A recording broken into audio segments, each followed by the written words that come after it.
السلام علیکم ورحمۃ اللہ۔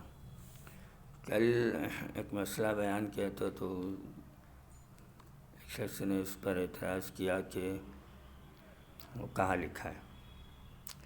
مسئلہ یہ ہے کہ اگر کسی شخص نے کسی عورت کے ساتھ میں زنا کیا یا شہوت کے ساتھ اس کے جسم کو چھوا تو اس عورت کی ماں اور اس عورت کی بیٹی اس کے لیے حرام ہو گئی، یعنی اب یہ اس سے نکاح نہیں کر سکتا۔ مثلا کسی عورت کے ساتھ کنوارے پن میں زنا کر لیا، اب اس عورت کی بیٹی کا رشتہ آیا تو یہ اس سے نکاح نہیں کر سکتا، اس کے لیے یہ حرام ہے۔ تو دیکھیں آپ میں قرآن مجید میں اس کا ذکر موجود ہے، اور یہ سورۃ النساء ہے، پارہ نمبر 4 کی آخری آیت ہے۔ اس میں باقاعدہ اس کا ذکر ہے۔ میں یہ پوری آیت اور اس میں کن لوگوں سے نکاح نہیں ہو سکتا، ایک آدمی کن عورتوں سے نکاح نہیں کر سکتا، تو اس کا ذکر ہے۔ یہ ہے حرمت علیکم، تم پر حرام ہے، یعنی تم نکاح نہیں کر سکتے ہو، تم پہ حرام ہے۔ امہاتکم، تمہاری مائیں تم پر حرام ہے، نکاح نہیں کر سکتے۔ وبناتکم، تمہاری بیٹیاں، واخواتکم، اور تمہاری بہنیں، وعماتکم، اور تمہاری پھوپھیاں۔ پھوپھی سمجھتے نا، پھپھو بولتے ہیں، بعض لوگ بوا بھی بولتے ہیں، یعنی والد کی بہن، ان سے نکاح نہیں ہو سکتا۔ وخالاتکم، اور تمہاری خالائیں، وبنات الاخی، اور تمہارے بھائی کی بیٹیاں یعنی بھتیجی، وبنات الاختی، اور تمہارے بہن کی بیٹی یعنی بھانجی، وہ نکاح نہیں ہو سکتا۔ وامہاتکم اللاتی ارضعنکم، اور وہ مائیں جس نے تمہیں دودھ پلایا، یعنی بچہ 2 سال سے پہلے جس عورت کا دودھ پیا ہے تو وہ اس کی رضاعی ماں ہے، وہ اس سے نکاح نہیں کر سکتا۔ واخواتکم من الرضاعۃ، اور دودھ شریک بہنیں یعنی رضاعی بہن، جس عورت کا دودھ پیا ہے اس کی بیٹی اس کے لیے بہن ہے تو اس سے نکاح نہیں ہو سکتا۔ وامہات نسائکم، اور تمہاری بیویوں کی مائیں یعنی تمہاری ساس، ان سے بھی نکاح نہیں ہو سکتا۔ اب چاہے بیوی اگر طلاق ہو جائے یا انتقال ہو جائے، اس کے بعد بھی ساس سے نکاح نہیں ہو سکتا، تو زندگی میں تو ہو ہی نہیں سکتا، اس کے مرنے کے یا طلاق کے بعد بھی نکاح نہیں ہو سکتا۔ وَرَبَائِبُكُمُ اللَّاتِي فِي حُجُورِكُمْ،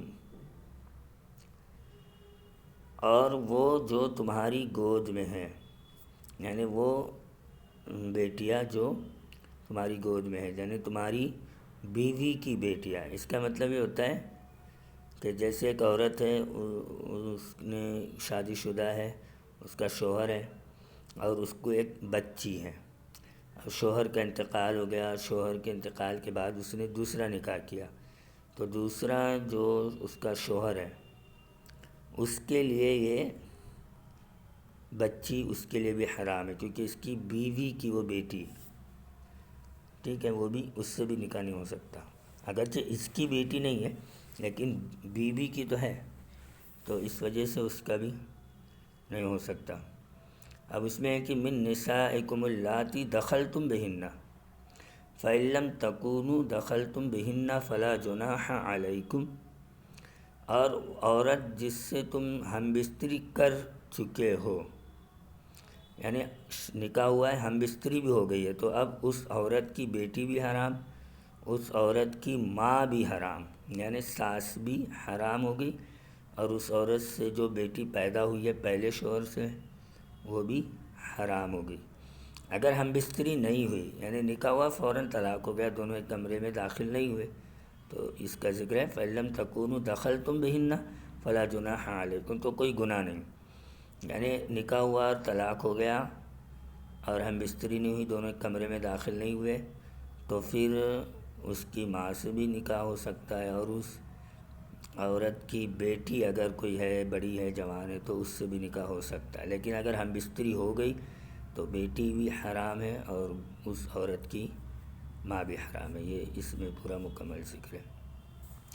آگے وحلائل ابنائکم الذین من اصلابکم، اور تمہارے صلبی بیٹوں کی بیویاں، یعنی تمہاری بہو ہے، تو بیٹے نے اگر اس سے ہم بستری کیا ہے تو باپ کے لیے حرام ہے. تو اگر بیٹے کا انتقال ہو گیا اور وہ بہو بیوہ ہو گئی تو تب بھی جو ہے سسر اپنے بہو سے نکاح نہیں کر سکتا. یہ ذکر ہے یہاں پہ. تو زندگی میں تو کر ہی نہیں سکتا، اس کے بعد میں بھی، مرنے کے بعد بھی، بیٹے کے مرنے کے بعد میں یا طلاق ہونے کے بعد میں بھی جو ہے سسر بہو سے نکاح نہیں کر سکتا. وَأَن تَجْمَعُوا بَيْنَ الْأُخْتَيْنِ إِلَّا مَا قَدْ سَلَفَ، اور دو بہنوں کو آپس میں دو بہنوں کو ایک ساتھ جمع کرنا. اس کا مطلب ہوتا ہے کہ جیسے اسلام میں 4 نکاح کی اجازت ہے، تو اس کا ذکر اسی شروع سورۃ النساء میں ہے. یہ یہاں پر فَانْكِحُوا مَا طَابَ لَكُم مِّنَ النِّسَاءِ مَثْنَىٰ وَثُلَاثَ وَرُبَاعَ، اور نکاح کرو جو عورت تمہیں پسند آئے، 2 2 3 3 یا 4 4، تو 2 3 4 تک کے کر سکتے ہیں. لیکن 4 عورتوں سے نکاح تو کر سکتے ہیں، مگر یہ ہے کہ 2 بہنوں کو ایک ساتھ نہیں رکھ سکتے. اگر 4 نکاح کرنا ہے تو الگ الگ کرنا پڑے گا. یعنی ایک سے نکاح کیا، اب اس کی بہن سے بھی نکاح کرنا چاہتا ہے تو نہیں کر سکتے جب وہ زندہ ہے، نکاح میں ہے، جب تک کہ اس کی سگی بہن سے نکاح جائز نہیں ہے. ہاں اگر انتقال ہو گیا ہے یا طلاق ہو گیا تو اب اس کی بہن سے نکاح کر سکتے ہیں، لیکن جب تک وہ زندہ ہے، نکاح جو ہے نکاح میں ہے، تو اس کی بہن سے نکاح نہیں ہو سکتا. یہ اس کا ذکر یہاں پہ وَأَن تَجْمَعُوا بَيْنَ الْأُخْتَيْنِ، 2 بہنوں کو جمع کرنا تم پر حرام ہے. إِلَّا مَا قَدْ سَلَفَ إِنَّ اللَّهَ كَانَ غَفُورًا رَحِيمًا، اور جو پہلے ہو چکا تو بے شک اللہ بخشنے والا مہربان ہے. پہلے ہو چکا سے مطلب ہوتا ہے آیت نازل ہونے سے پہلے جن لوگوں نے وہ یہ کام کر لیا تو ان کے لیے معاف ہے. لیکن کیونکہ قرآن نازل ہو گیا ہے، آیتیں نازل ہو گئی، احکام نازل ہو گیا، اب جو کوئی کرے گا تو سخت گناہ گار ہوگا، لائق عذاب نار ہوگا.